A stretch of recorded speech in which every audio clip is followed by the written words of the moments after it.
Hello നമസ്കാരം. നിങ്ങളുടെ മനസ്സിലൊരു ആഗ്രഹമുണ്ടെങ്കിൽ ആ ആഗ്രഹത്തെക്കുറിച്ച് ചിന്തിക്കുക. അതിനുശേഷം ഞാൻ സ്ക്രീനിൽ നിങ്ങൾക്ക് 2 ടൈം ഫ്രെയിം കാർഡ്സ് കാണിക്കും. അതിൽ നിന്നൊന്ന് ഇൻറ്റ്യൂട്ടീവ്ലി തിരഞ്ഞെടുക്കുക.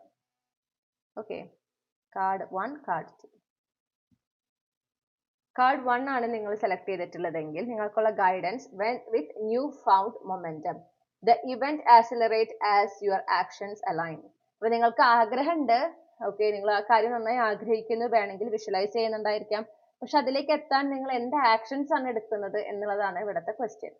നിങ്ങൾ ആക്ഷൻ എടുക്കുമ്പോഴേ ഈ ഒരു കാര്യത്തില് നിങ്ങളുടെ ഈ ഒരു ആഗ്രഹം നിങ്ങളിലേക്ക് അടുക്കുള്ളൂ. അപ്പോഴാണ് നിങ്ങളും ഈ ഒരു ആഗ്രഹവും തമ്മിൽ എനർജറ്റിക്കലി അലൈൻഡ് ആകുള്ളൂ.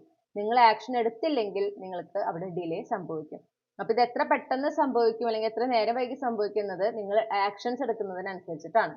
നിങ്ങൾ ഇപ്പൊ തുടങ്ങി നിങ്ങൾ ഈ ഒരു ആഗ്രഹത്തിന് വേണ്ടിയിട്ട് ആക്ഷൻസ് കൃത്യമായി എടുത്തു തുടങ്ങിയാൽ വളരെ പെട്ടെന്ന് തന്നെ ഈ ഒരു ആഗ്രഹം നിങ്ങളുടെ റിയാലിറ്റിയിലേക്ക് വരാൻ സാധ്യതയുണ്ട്.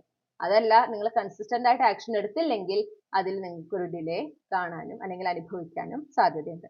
അപ്പൊ ഇതാണ് നിങ്ങൾക്കുള്ള ഗൈഡൻസ്. റീഡിംഗ് റെസനേറ്റ് ചെയ്തെന്ന് വിശ്വസിക്കുന്നു. Thank you. Hello group 2. അപ്പൊ നിങ്ങൾ രണ്ടാമത്തെ കാർഡാണ് എടുത്തിട്ടുള്ളതെങ്കിൽ നെക്സ്റ്റ് ജൂപ്പിറ്റർ റെട്രോഗ്രേഡ് എന്നാണ് പറയണേ. നെക്സ്റ്റ് ജൂപ്പിറ്റർ റെട്രോഗ്രേഡ് എന്ന് പറയുന്നത് ഡിസംബർ 13, 2026 തൊട്ട് ഏപ്രിൽ 13, 2027 വരെയാണ്.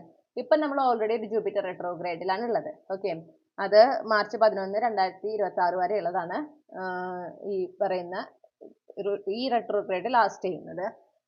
അപ്പോൾ നിങ്ങളോട് നെക്സ്റ്റ് എന്ന് എടുത്തു പറയുന്നത് കൊണ്ട് കൂടുതലായിട്ടും ഈ ഡിസംബർ 13 തൊട്ട് ഏപ്രിൽ 13, 2027 വരെയുള്ള സമയമാണ് ആ ഒരു ടൈമായിട്ട് കാണുന്നത്. നിങ്ങൾക്ക് നിങ്ങളുടെ ഈ ഒരു ആഗ്രഹം നടക്കുന്നതിന് സാധ്യതയുള്ള സമയമായിട്ട് കാണുന്നത്. ഓക്കെ, ഈ ഒരു സമയം നിങ്ങളുടെ ഈ ഒരു ആഗ്രഹം നേടിയെടുക്കുന്നതിനായിട്ട് നിങ്ങൾ എപ്പോൾ തുടങ്ങി ആക്ഷൻസ് എടുത്ത് തുടങ്ങിയോ അപ്പൊ തുടങ്ങി നിങ്ങൾക്ക് ഒരുപാട് എന്താ പറയണ്ട എക്സ്പീരിയൻസസ് ഉണ്ടായിട്ടുണ്ട്.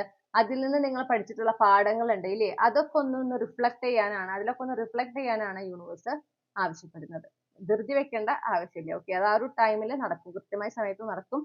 നിങ്ങൾ കിട്ടിയ പാഠങ്ങളൊക്കെ ഉൾക്കൊണ്ട് നിങ്ങൾ ജീവിതത്തിൽ മുന്നോട്ട് പോകുന്നുണ്ടെന്ന് ഉറപ്പുവരുത്തുക. ഇതാണ് നിങ്ങൾക്കുള്ള റീഡിംഗ്. റെസനേറ്റ് ചെയ്തു എന്ന് ഞാൻ വിശ്വസിക്കുന്നു. Thank you.